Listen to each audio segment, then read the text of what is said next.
ഇത് 11ാമത്തെ question or question ആണ്. ഒന്നെങ്കിൽ എ എഴുതാം അല്ലെങ്കിൽ ബി എഴുതാം. അതൊക്കെ ശ്രദ്ധിച്ച് വേണം നിങ്ങൾ എഴുതാൻ. എക്സാമിന് ഓർ ക്വസ്റ്റ്യൻ ഒക്കെ ശ്രദ്ധിച്ചോണം. 4 മാർക്കിനുള്ളതാണ്. ഒരു പേപ്പറിൻ്റെ ഹാഫ് പേജെങ്കിലും എഴുതണം. അപ്പോൾ ഒന്നാമത്തെന്ന് പറയുമ്പോൾ ഡയറി എൻട്രി ആണ്. അത് മണി എന്ത് ചെയ്യുന്ന എഴുതുന്നതാണ് വൈകുന്നേരം. അതായത് അന്ന് അവർ മുസോറിലോട്ട് പോകുന്ന സമയത്ത് അൺഎക്സ്പെക്റ്റഡ് ആയിട്ട് ലാൻഡ് സ്ലൈഡ് ഉണ്ടാവുകയും അത് അവരുടെ പോകുന്ന വഴി തടസ്സപ്പെടുത്തുകയൊക്കെ ചെയ്തു. അപ്പോൾ അന്ന് വൈകുന്നേരം അവൻ്റെ ആ ഒരു ഫീലിങ്സ് ഒക്കെ ഒരു ഡയറിയുടെ രൂപത്തിൽ അവൻ കുറിച്ചിടുകയാണ്. അപ്പോൾ അത് എഴുതാനാണ് പറഞ്ഞിരിക്കുന്നത്, ഒരു ഡയറി എൻട്രി. അപ്പോൾ എങ്ങനെയായിരിക്കും ഡയറി എൻട്രി എഴുതുന്നത്? അത് ഫസ്റ്റ് എന്ത് ചെയ്യണം, നമ്മുടെ ഡേറ്റും കാര്യങ്ങളും എഴുതുക, ദിവസം എന്നാണ് ഡേറ്റ് എഴുതുക. പിന്നെ നമ്മൾ ഡയറി ഡിയർ ഡയറി എന്ന് എഴുതാം, അല്ലാതെയും എഴുതി തുടങ്ങാം. നമ്മൾ ഡിയർ ഡയറിയിൽ എഴുതുന്നത് നമ്മളുടെ ഡയറി നമ്മളൊരു പേഴ്സണൽ സീക്രട്ട് കീപ്പറാണല്ലോ, നമുക്ക് ഇഷ്ടമുള്ള എന്തും എഴുതാം. അതുകൊണ്ട് നമ്മൾ ഡിയർ ഡയറി എന്ന് പറഞ്ഞ് എഴുതുന്നത് എന്താ, ഇന്ന് വളരെ എനിക്ക് വിഷമം അല്ലെങ്കിൽ വളരെ പേടിപ്പെടുത്തുന്ന ഒരു ദിവസമായിരുന്നു. അതുപോലെ ഞാനും എൻ്റെ ഗ്രാനിയും കൂടെ മുസോറിലോട്ട് പോകുന്ന സമയത്ത് എന്ത് ചെയ്തു, ഒരു വലിയൊരു ലാൻഡ് സ്ലൈഡ് വന്ന് റോഡ് ബ്ലോക്കാക്കി. ആ സമയത്ത് എന്ത് ചെയ്തു, റോഡ്, റോക്സ്, എർത്ത്, ട്രീസ് ഇതെല്ലാം നമ്മുടെ മുന്നിലോട്ട് വന്ന് വീഴുകയാണ് ചെയ്തത്. കുറേ കല്ലുകളൊക്കെ ബസ്സിൻ്റെ റൂഫിലോട്ട് വന്ന് വീണു. എല്ലാവരും എന്ത് ചെയ്തു, പേടിച്ചു. Every one screamed. അതുപോലെ എന്താണ്, ഗ്രാനി ആ ടൈമിലും എന്താണ്, അപ്പോഴും അവരെന്ത് ചെയ്തു, അവർ തമാശയൊക്കെ അടിച്ചൊക്കെ എവിടെ ഇരുന്നു. എന്താണ്, ഒരിക്കലും ഒരു ബസ് സ്റ്റോപ്പ് പറ്റിയൊരു സ്ഥലമല്ല, ബസ് സ്റ്റോപ്പിന് പറ്റിയൊരു സ്ഥലമല്ല എന്ന് പറഞ്ഞ് എന്താണ് ആ സ്ഥാനത്ത് കയറി തമാശയൊക്കെ അടിച്ചു.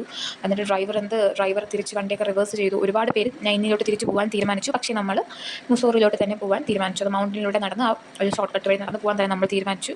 എൻ്റെ ഹൃദയം വളരെ ഫാസ്റ്റായിട്ട് എന്ത് ചെയ്തു, ഇരിച്ചു എന്ന് പറഞ്ഞിട്ട് ബൈ ഇല്ല മണി.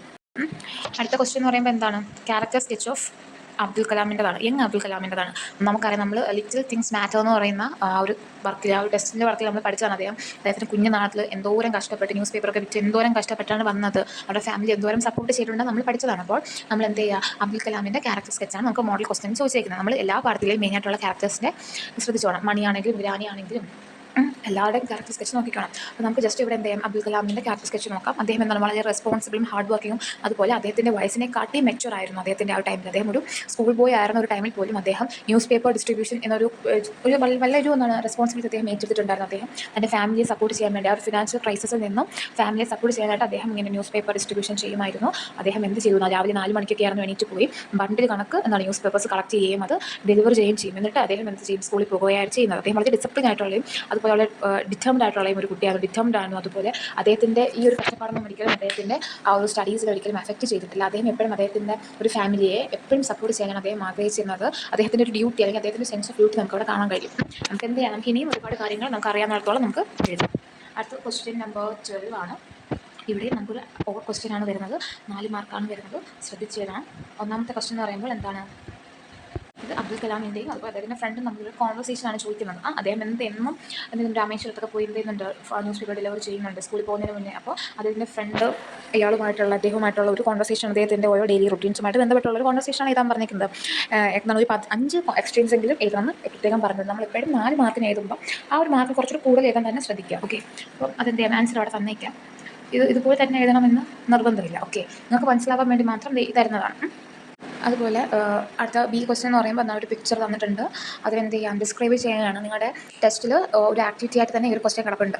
നിങ്ങളുടെ ടെസ്റ്റിലുള്ള ഫസ്റ്റ് ഓഫ് ഓൾ ടെസ്റ്റുള്ള എല്ലാ ആക്ടിവിറ്റീസും ഓരോ പാഠത്തിൻ്റെയും സൈഡ് ക്വസ്റ്റ്യൻസ് നിങ്ങൾ ഇഗ്നോർ ചെയ്യുക. പകരം നിങ്ങൾ എന്ത് ചെയ്യുക, ഓരോ പാഠത്തിൻ്റെയും കഥ അറിഞ്ഞു വയ്ക്കുക. പിന്നെ അതുപോലെ എല്ലാ ആക്ടിവിറ്റീസും ചെയ്ത് പഠിക്കുക. അതാണ് ഏറ്റവും ഇമ്പോർട്ടൻറ്റ്. ഈ ഓരോ കഥകളുടെയും സൈഡിൽ വരുന്ന ക്വസ്റ്റ്യൻസ് വലിയ ഇമ്പോർട്ടൻ്റ് അല്ല, അത് നിങ്ങൾ മൈൻഡ് ചെയ്യേണ്ട. ബാക്കിയെല്ലാം നിങ്ങൾ നോക്കാം. ഇതും അതുപോലെ ഒരു ക്വസ്റ്റ്യൻ, മോഡൽ ക്വസ്റ്റ്യൻ വന്ന ഈ ഒരു ക്വസ്റ്റ്യൻ നമ്മുടെ ടെസ്റ്റിലുള്ളതാണ്. അപ്പോൾ ഈ ഒരു പിക്ചർ കണ്ടിട്ട് എന്ത് ചെയ്യുക, കറക്റ്റ് ഒരു പിക്ചർ ഡിസ്ക്രിപ്ഷൻ ഏതാണ് പറഞ്ഞിരിക്കുന്നത്, ഞാനത് കൊടുത്തേക്കാം ഇവിടെ. അടുത്തതെന്ന് പറയുമ്പോൾ അടുത്തത് എന്താണ്, ക്വസ്റ്റ്യൻ 3 എഡിറ്റഡ് പാസേജസ് ആണ്. നമുക്കിവിടെയും മോർ ക്വസ്റ്റ്യൻസ് വരുന്നുണ്ട്, ശ്രദ്ധിച്ചോണം. ക്വസ്റ്റ്യൻ്റെ ആൻസേഴ്സ് ഞാൻ കൊടുത്തേക്കാം, ഒന്ന് വായിച്ചു നോക്കുക. ഇവിടെ വന്നിരിക്കുന്നുണ്ട് ആദ്യം ഗ്രാനിയുടെ ഒരു സെക്ഷനിൽ ഒരു എഡിറ്റിംഗ് വന്നിരിക്കുന്നുണ്ട്. അതുപോലെ അതല്ല എങ്കിൽ എന്ത് ചെയ്യുക, കലാമും അതുപോലെ അദ്ദേഹത്തിൻ്റെ മാത്രം തമ്മിലുള്ള കോൺവെർസേഷൻ ചെയ്യുക. അതിൻ്റെ ആൻസർ ജസ്റ്റ് ഒരു മോഡൽ ഞാൻ തന്നേക്കാം, ജസ്റ്റ് ഒന്ന് നോക്കാം. ഒരുപാട് ടൈം എടുക്കുന്നതുകൊണ്ടാണ് ഞാൻ അതൊന്നും ഡീറ്റെയിൽ ആയിട്ട് ഡിസ്ക്രൈബ് ചെയ്യാത്തത്. വേണമെങ്കിൽ അത് കമൻറ്റ് ചെയ്താൽ മതി.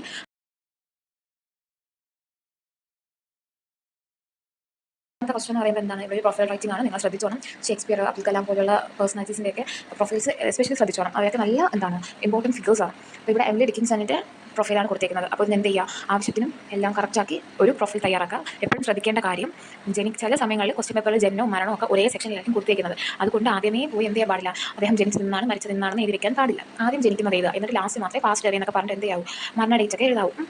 അപ്പോൾ നമ്മുടെ എമിലി ഡിക്കിൻസണിൻ്റെ ഒരു പ്രൊഫൈൽ റൈറ്റിംഗ് ആണ്, നോക്കി എഴുതുക. എന്താണ് അദ്ദേഹം മരിച്ചു കഴിഞ്ഞ ആളാണ്. അപ്പോൾ നമ്മൾ പാസ്റ്റ് ടെൻസിൽ എഴുതുക. അപ്പോൾ എന്താണ് അദ്ദേഹം വാസ്, അവിടെ വാസ് എ ചേർക്കുക. അതുപോലെ എന്താണ് സ്ഥലങ്ങളുടെ പേര് എഴുതുമ്പോൾ എപ്പോഴും ഫസ്റ്റ് ലെറ്റർ ക്യാപിറ്റൽ ലെറ്റർ ആയിരിക്കാൻ ശ്രദ്ധിക്കണം.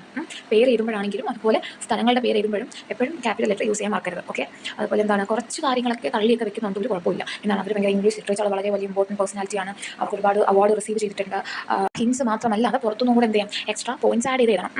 അപ്പോൾ നമ്മുടെ മോഡൽ കൊടുത്തിട്ടുണ്ട്, ഒന്ന് നോക്കാം കേട്ടോ. അടുത്തത് ക്വസ്റ്റ്യൻ നമ്പർ 50 to 70. ഇത് ഹെഡ്ലൈൻ വായിക്കാനാണ്. ഇതും നിങ്ങൾക്ക് ടെസ്റ്റിൽ എവിടെയോ ഞാൻ കണ്ടിട്ടുണ്ട്. നിങ്ങൾക്ക് ടെസ്റ്റിൽ ഇതുണ്ട്. ഹെഡ്ലൈൻ വായിക്കുക, താഴെ എന്ത് ചെയ്യുക, ആൻസർ ചെയ്താലാണ് പറഞ്ഞിരിക്കുന്നത്. ഇങ്ങനെയുള്ള ക്വസ്റ്റ്യൻസ് ഒക്കെ നിങ്ങൾ കൂൾ ഓഫ് ടൈമിന് വേണം വായിക്കാൻ. നല്ല രീതിക്ക് അപ്പോഴേ വായിച്ച് വെച്ചേക്കണം. കാരണം നമ്മൾ പിന്നീട് സമയമുണ്ട് എന്നും പറഞ്ഞിരിക്കും, അവസാനം നമുക്ക് സമയം കിട്ടത്തില്ല. നമുക്ക് എളുപ്പത്തിൽ എഴുതാൻ പറ്റുന്ന ക്വസ്റ്റ്യൻസ് നമുക്ക് എഴുതാൻ പറ്റാതെ ആയിപ്പോൾ അതുകൊണ്ട് ടെൻഷൻ ആയിപ്പോൾ. ഇങ്ങനെയുള്ള ക്വസ്റ്റ്യൻസ് ആദ്യമേ നോക്കുക.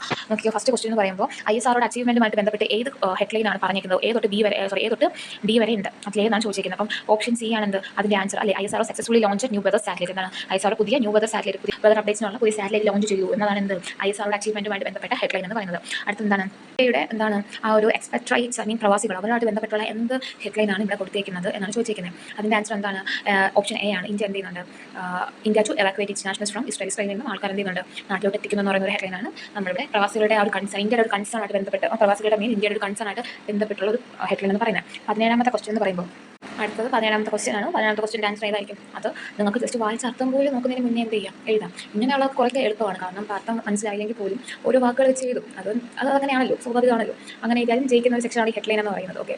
ഓപ്ഷൻ 17ന്റെ ആൻസർ ഉറപ്പായിട്ടും എന്താണ്, ആ ഒരു ഓപ്ഷൻ ഡി ആണ്. പക്ഷേ നമ്മൾ ചോദിച്ചിരിക്കുന്നത് അതല്ല, അത് എന്താണ് ആ ഒരു ഇൻഡിക്കേറ്റ് ചെയ്യുന്നത്, ഇന്റർനാഷണൽ റിലേഷൻഷിപ്പുമായിട്ട് ബന്ധപ്പെട്ട് എന്താണ് ഇൻഡിക്കേറ്റ് ചെയ്യുന്നതെന്നാണ് ചോദിക്കുന്നത്. അതിൻ്റെ ആൻസർ എന്ന് പറയുന്നത് ഗ്രോയിങ് കോർപ്പറേഷൻ്റെ ആ ഒരു വളർച്ചയാണ് എന്ത് ചെയ്യുന്നത്, അത് ഉദ്ദേശിക്കുന്നത്. ലാസ്റ്റ് ക്വസ്റ്റ്യൻ ഏതാണ്, 18ാമത്തത് എന്ത് ചെയ്യുക, ഫ്രേസസ് ആണ്. കുറേയൊക്കെ പിന്നെ നമുക്ക് വായിക്കുമ്പോഴേ മനസ്സിലാവും. ഒന്നാമത്തെ ക്വസ്റ്റ്യൻ എന്താ, the gunman dash A black pistol, A gunman lift up black pistol. അദ്ദേഹം എന്ത് ചെയ്തിട്ട് ഉയർത്തി. ഓരോ വാക്കിൻ്റെ അർത്ഥം നമ്മൾ ശ്രദ്ധിക്കാം. ഇനി അടുത്തത് Malala dash the right of every girl to education. Malala succeed in the right of every girl to education. Then the next one is when the shot were fired Malala dash mode was എന്താണ് squeezed. ഇതൊക്കെ എന്താണ്, ടെസ്റ്റിൽ ഈ ഒരു വരികളൊക്കെ അതുപോലെ തന്നെ ഉണ്ട്. നിങ്ങൾ ടെസ്റ്റ് കൂടെ വായിച്ചിട്ട് വേണം പോകാൻ. ടെസ്റ്റിലുള്ള അതേ വേർഡ്സ്, അതേ വാക്കുകളാണെങ്കിൽ അതേ ലൈൻസ് ആണ് ഇവിടെ കൊടുത്തേക്കുന്നത്. പുറത്തുനിന്ന് ക്വസ്റ്റ്യൻ വരികയാണെങ്കിൽ ഓക്കെ ഫൈൻ, പക്ഷേ ഇതൊന്നും ടെസ്റ്റിലുള്ളതാണ്. എന്ത് ചെയ്യുക, നന്നായിട്ട് എഴുതാൻ, നന്നായിട്ട് വായിച്ചിട്ടൊക്കെ പോയി എക്സാം എഴുതാം. ഓക്കെ. നിങ്ങൾക്കൊക്കെ ഞാൻ പറഞ്ഞതെല്ലാം മനസ്സിലായെന്നാണ് ഞാൻ വിശ്വസിക്കുന്നത്. എന്തെങ്കിലും കാര്യങ്ങളുണ്ടെങ്കിൽ ജസ്റ്റ് ഒന്ന് കമൻറ്റ് ചെയ്യുക, ഞാനത് പരിഹരിക്കാം. Okay, thank you.